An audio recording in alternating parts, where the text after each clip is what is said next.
What's going on, everyone? Welcome back to Broke Man Finance. Today I'm sharing with you the top digital stocks that I'm buying into. We're talking about companies like Pinterest, we're talking PayPal, Square, Venmo, and Teladoc Health, and why I think they're a must-have. Now, I'm not a certified financial advisor or planner, so please do your own research, do your own evaluations on a company before you make that initial investment or additional investment in spending your hard-earned money into one of these companies. We are now more than 6 months since COVID-19 really made its impact into the United States and really the world for that matter. And our economy has shifted more to a digital environment or pace quicker than anyone could really expect or imagine. There's the expectation that things will go back to normal in the next coming weeks and months, but the reality is the normal that we knew may not ever exist again, and there are some of these changes that we have seen because of COVID-19 and the digital footprint that it's created may be the new norm. I mean, for example, my 5-year-old son started kindergarten this year, and over 80% of his classwork is virtual, online, sitting in front of a computer. The CEO of Microsoft had this to say about the digital pace that we're in now. We've seen 2 years worth of digital transformation in 2 months, from remote teamwork and learning to sales and customer services to critical cloud infrastructure and security. We are working alongside customers every day to help them adapt and stay open for business in a world of remote everything. Here's the thing. I used to view having digital stocks as a way to balance my portfolio and add really the sense of diversification to it. Now it seems like it's a must-have having digital stocks and the stocks that we're going to talk about today as a part of your portfolio, because if you don't have them in there, you're really going to miss out on the large amounts of capital gains that these companies want to provide and produce for their shareholders. So let's talk about a few of these stocks. Pinterest is the first one, which is a social media platform, and it's been around for a while, but they've only been around the stock market. They IPO'd back in April 2019. Now, unlike Twitter and Facebook and Instagram, Pinterest, if you don't know much about it, is more designed at sharing crafts, hobbies, and more of specific passions that you may like and that may show up on your feed, give you ideas, DIY projects, and the list goes on and on. The thing about Pinterest that a lot of people don't realize is on average each month they have more users than Twitter does. Their MAU, or their monthly average user, has increased over 26% the past 5 years.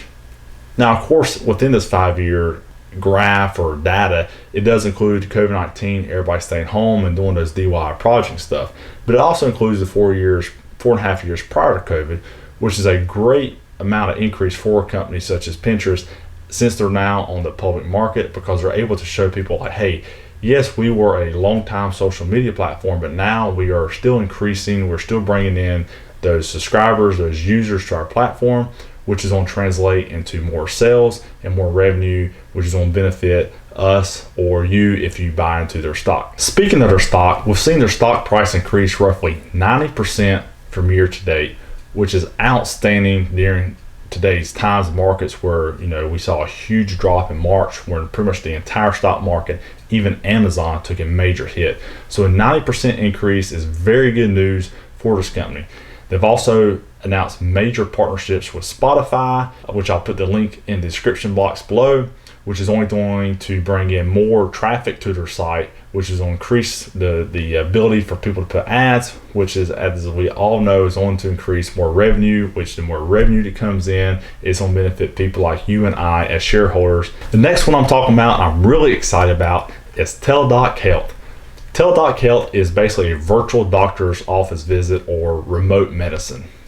This is a simple but genius concept that is going to just increase and increase as the years to come.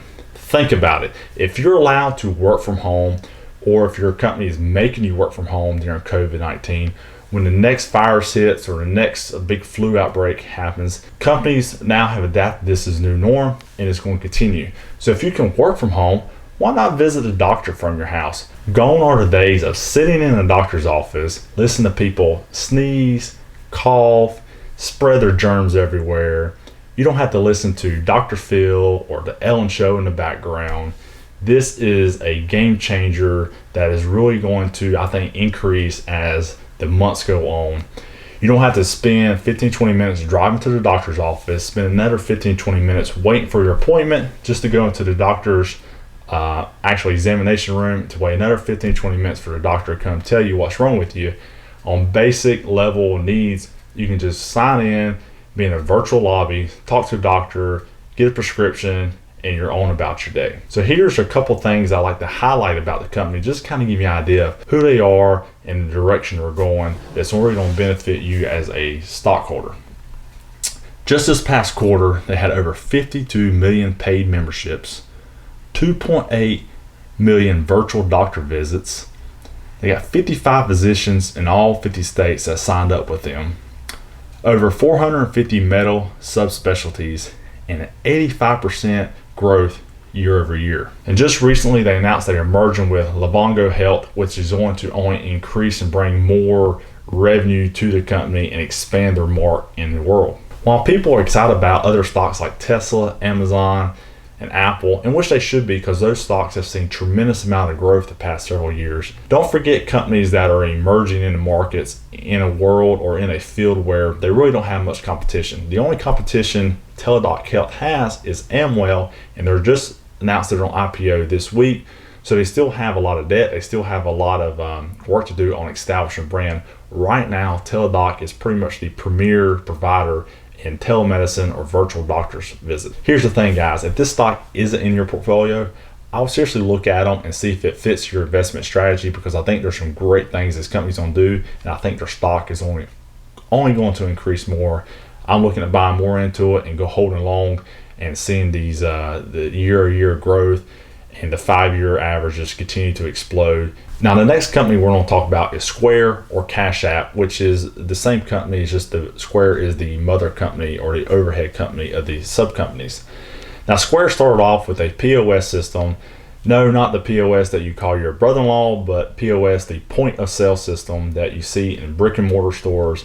This was a way to for a merchant to take funds from a credit or debit card and do the transaction. The Square charged a little less than the main credit processing companies. Then they had a thing they come out with that you could plug into your phones, and you can take credit or debit card payment from your customer to the merchant. This was real popular and advertised like you're doing yoga in the parks, where you could pay the yoga instructor and you didn't have to have the cash. You didn't have to have the POS or point of sale terminal lugging it with you to the park. It was an easy wireless way to transit money from a merchant or a consumer to the merchant. Now, add to the fears of COVID-19, contactless transactions are to become the new norm. Nobody really goes to the ATM now to take out $20, $40, $60 and go pay somebody or repay a friend.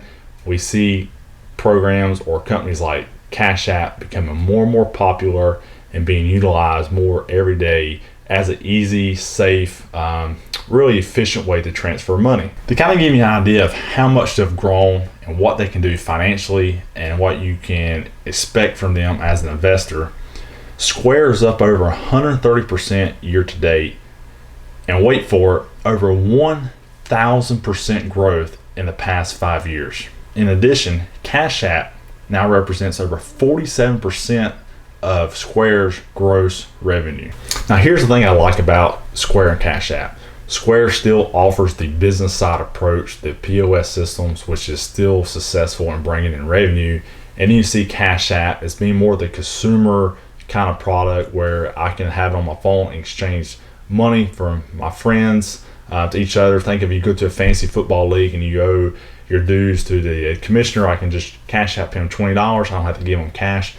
This is a great concept for the company in an ever-changing digital world, and I think it's a must-have stock to have in your portfolio. Since we mentioned Venmo earlier, which is very similar to Cash App on the far as the way you can transact money, let's talk about Venmo and PayPal. Now, PayPal is the mother company or the overhead company of Venmo, and hey, I've seen some explosive growth as well the past 5-10 years.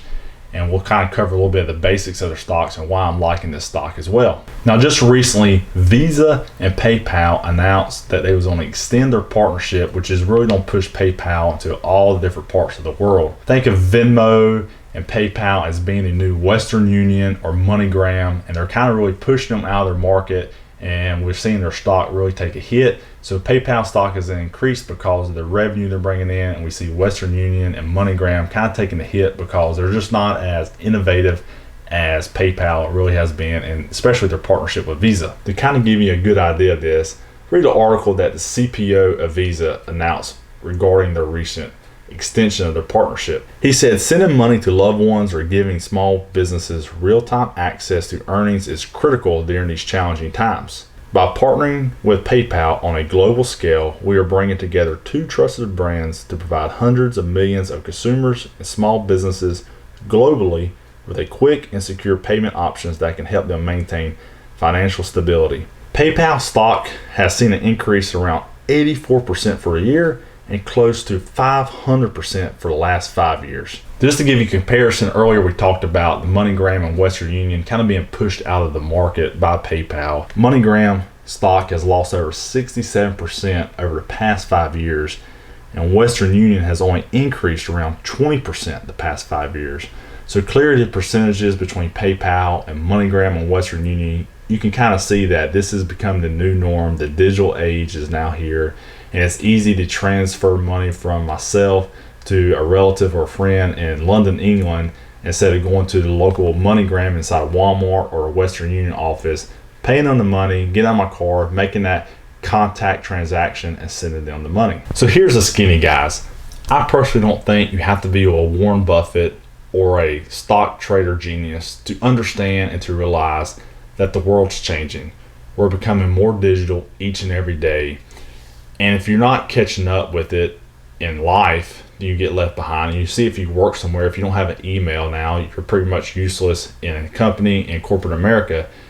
So as an investor, if you're not keeping up with stocks and changing and evolving and constantly switching and changing and tweaking your portfolio, it's not going to be as successful as you think it may be. Again, this is just my thoughts on the stocks. These are the stocks that I like, that I'm purchased into, and I want to share those thoughts with you. I think they're a must-have, at least for my investment strategy, and I hope it's something that you will take a little gem out of and think about it and look at it and see if it fits in your investment strategy as well. That's all for me today, guys. Please, if you liked the video, hit that like button. If you got any comments, if you have these stocks, or if you're thinking about buying these stocks, put those comments in the comment section, give us some feedback. And if you haven't already subscribed to the channel, hit that subscribe button as well, and we'll see you on the next video.